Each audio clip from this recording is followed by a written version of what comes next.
Hello, and we are Krasimir and Frederick from TheMarketsTrust Ratings. Good afternoon. TheMarketsTrust restores the market's trust in alternative high-yield investments. The populations over the developed countries are getting older and older, and therefore the liabilities of the pension funds are increasingly higher. Investments in safe assets like government bonds can no longer keep pace with this development, so pension funds are looking for much higher investments.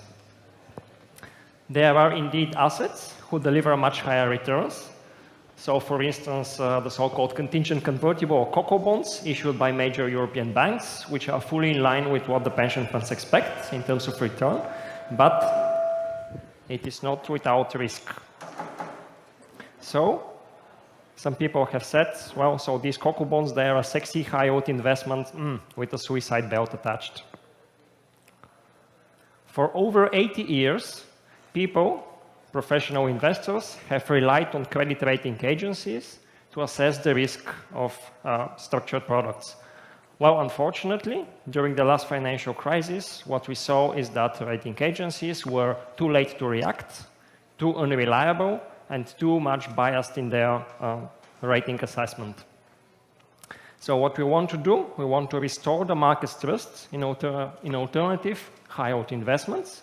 We have developed a system which is fully automated, so unbiased, which is fully independent, and which delivers ratings and all risk measures in real or near time.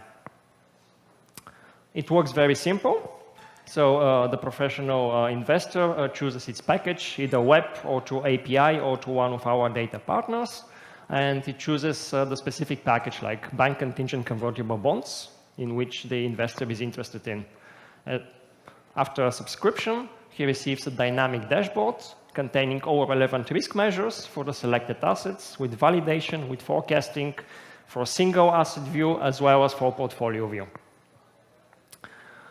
The total market of rating agencies is about 7 billion per year. What we are looking for are high-yield alternative investments, which are about 1 billion per year. And this is exponentially growing markets because of the interest both on the supply and demand side. Our main competitors are the big three rating agency, Moody's, Standard & Poor's, and Fitch. However, what is a big problem in these rating agencies is that they are paid by the issuer. So meaning that there is a big amount of moral hazard in their rating assessments. They are not reliable. There is, for instance, an alternative to that is the subscription-based model. So the same which we follow. This has been followed, for instance, by the Crow Bond Rating Agency, a US rating agency established around 5 years ago, and currently with around 200 employees, 80 million in revenue. So what we do is basically copy their business model to Europe.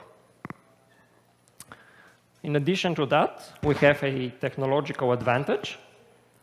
So our system is unique, combines behavioral and quantitative finance. We have models from the domain's top expert who sits on our advisory board, and we have created a financial risk engine which is designed for machine learning. Our team is based in Luxembourg. We have 15 people from 8 nationalities, so 3 people with PhDs, 2 people with Harvard MBA, 3 university professors on our board, pretty substantial alumni. What we have achieved until now, so the company is about about 1 year old. So we have established a partnership with BNP in Luxembourg, and we have received funding from the EU Commission, for the European Commission for our project, the support of the Luxembourgish government, and we are also in part self-funded through advisory projects which we do for customers in Luxembourg and Germany mainly. By the end of the year, we are going to have our first minimum viable product, and within 3 years, we expect that our product coverage will reach a range in which we can cover around 1 billion market. In terms of an exit strategy, we could become a perfect takeover target for one of our major competitors, or alternatively, we can become a technology enabler for a public-sponsored rating agency in the EU. So why we're here? We are looking for international institutional partners to help us with access to pilot customers, of course, or as technology validators. Next year, we are going to be looking for around 2.5 million euro in for